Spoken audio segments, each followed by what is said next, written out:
नमस्कार। 1 मई को अंतर्राष्ट्रीय मजदूर दिवस के रूप में मनाया जाता है।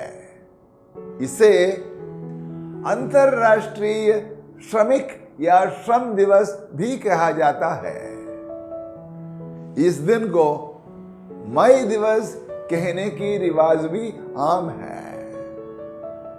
मजदूरों को अपने अधिकार दिलाना और मजदूर संगठनों को मजबूत करना इस दिवस का मूल उद्देश्य रहा है।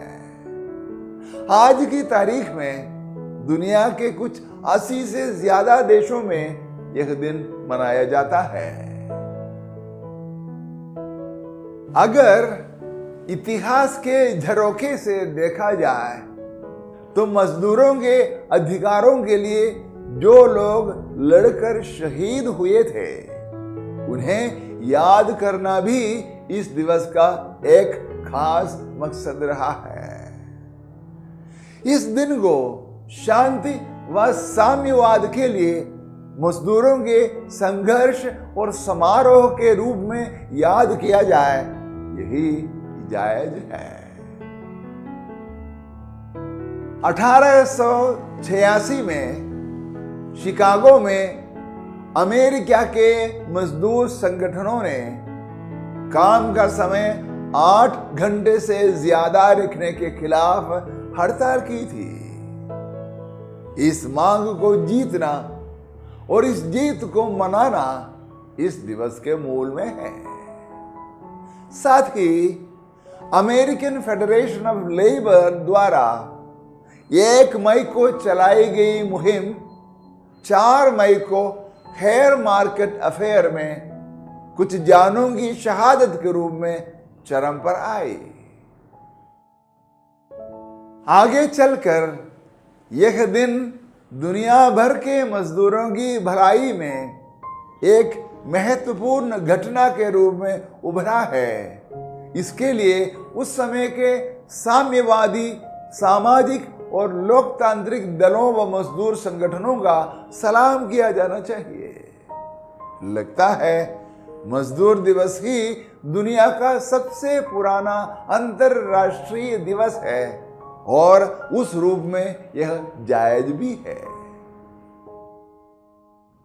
अंतर्राष्ट्रीय मजदूर दिवस भारत में पहली बार आज से ठीक 100 साल पहले यानी 1923 में मद्रास में हिंदुस्तान किसान पार्टी द्वारा मनाया गया था।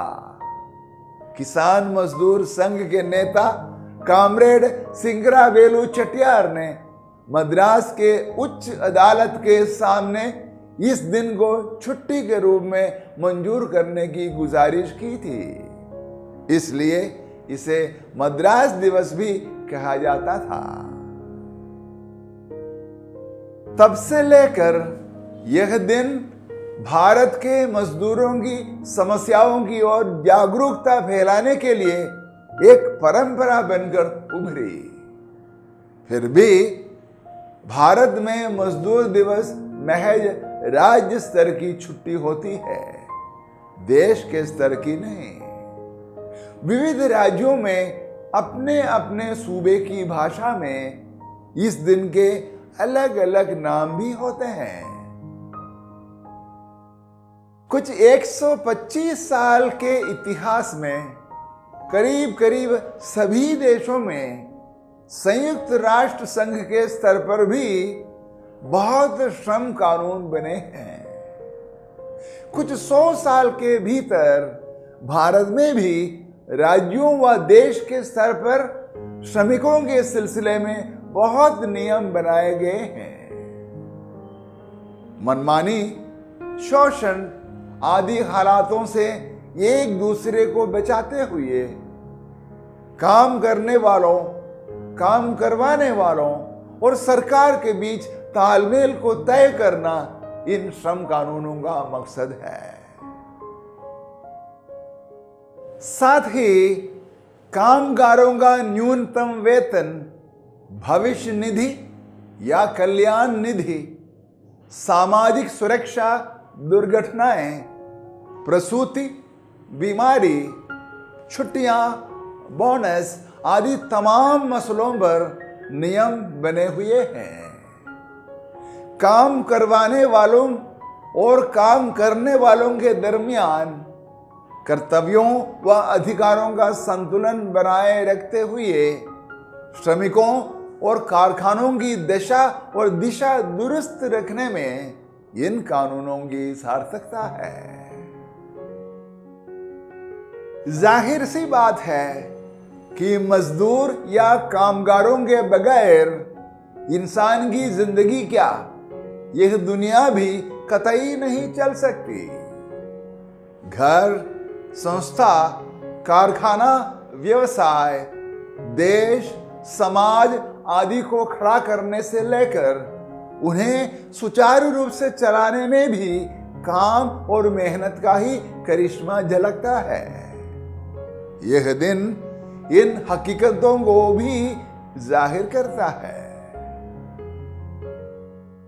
चाहे खेती करने या मकान, दुकान, पुल, सड़क आदि बनाने में हो, या तालाब, कुआं, नहर, झील आदि की खुदाई करने में मेहनत कशों व मजदूरों की भूमिका अहम है। रिक्शा चालक, सफाई कर्मी, बढ़ई, लोहार, सुनार, दर्जी आदि बहुत सारे श्रेणियों के लोग मिलकर समाज को चलाते हैं। वे अपनी अक्ल, इल्म, हुनर और मेहनत को बेचकर अपना अपना गुजारा भी करते हैं। राष्ट्रपिता महात्मा गांधी का कहना था, किसी देश की तरक्की उस देश के कामगारों व किसानों पर निर्भर होती है। गुरु नानक देव ने भी किसानों, मजदूरों और कामगारों के हक में जमकर आवाज उठाई थी।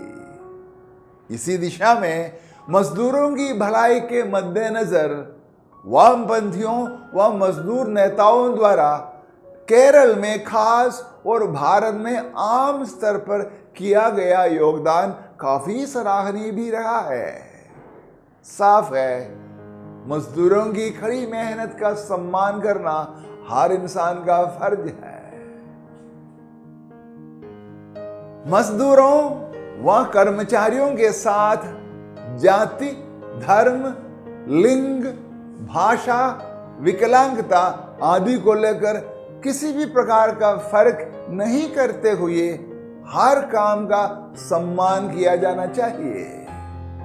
काम कई प्रकार के होते हुए भी काम काम है, और वह इन छोटी छोटी बातों से ऊपर होकर सार्वभौम और सार्वजनिक है। इसलिए काम को लेकर ऊंच नीच का भाव रखना महाजुर्म है, जिससे कदापि बचे रहना चाहिए। असल में काम की शुरुआत रचनाकार से है। उसने इस कायनात की रचना करते हुए ठोस काम किया था। जिंदगी को सुचारू रूप से चलाने के लिए हर इंसान को काम करना होता है। वह जो भी करता है अच्छा ही करता है। इंसान के काम के लिए बस यही परम ईश्वरीय आदर्श है। हाँ, काम ही जिंदगी है। काम की सबसे छोटी परिभाषा यही है। काम को करते हुए अच्छा लगे खुद को भी और को भी, यही काम की पूर्णता है। इसलिए यूनानी दार्शनिक अरस्तु कहते हैं, काम में खुशी उसमें पूर्णता डालती है। इतना ही नहीं, काम हकीकत में खुदा की उपासना है। उपासना का मतलब कर्मकांड ना होकर करीब रहना है। काम करते हुए इंसान खुदा के नजदीक रहता है, रहना भी चाहिए। काम के जरिए ही ईश्वर को साधा जाता है। काम की ऐसी साधना से ही जिंदगी पग पग आगे बढ़ती भी है। इसलिए काम को, हाँ, हर काम को खुदा के लायक इज्जत दी जानी चाहिए। जो भी इससे कम हो वह काम और खुदा की एक साथ बेइज्जती है। इसलिए काम को सही मायने में निष्काम कर्म होना चाहिए। निष्काम कर्म को मेहनताने से परहेज हो ऐसा तो नहीं लगता, लेकिन कामगार काम से और उसके फल से चिपक न जाए, यह निष्काम काम के लिए दरकार है। काम से जीवन के मालिक से नाता जुड़े, करने वाले को अच्छा लगे और उसकी जिंदगी यूं सार्थक हो जाए, यही निष्काम कर्म है। हमारे भारत देश को श्रम और श्रमिक का कदर करने की कला सीखना अब बहुत बाकी है। मिट्टी के साथ कड़ी मेहनत करने वाले किसानों की मौजूदा दर्दनाक कहानी इसके लिए खुल्लम खुल्ला सबूत है। जमीनी स्तर पर हर प्रकार से मेहनत करने वाले मजदूरों के साथ कोरोना वायरस काल में जो हुआ और अब जो हो रहा है वह भी भारत की धूमिल तस्वीर पेश करने वाली है। हम लोग और हमारे भारत को काम के कुछ आदर्श संस्कृति की ओर चलना होगा। जी हां, बहुत आगे की ओर।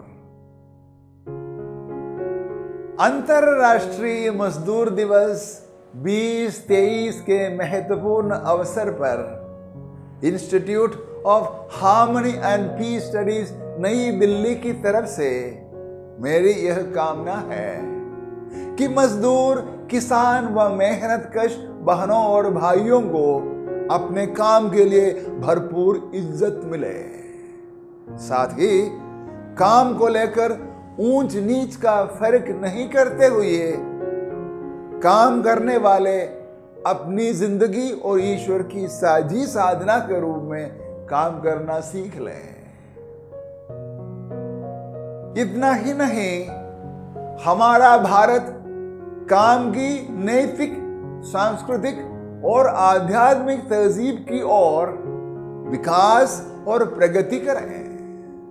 इतना कहकर भारत के और समूचे समाज के मजदूर व कामगारों को अपनी कड़ी मेहनत के लिए मैं दिल से सलाम पेश करता हूं। मेहनत और काम की जय हो। धन्यवाद।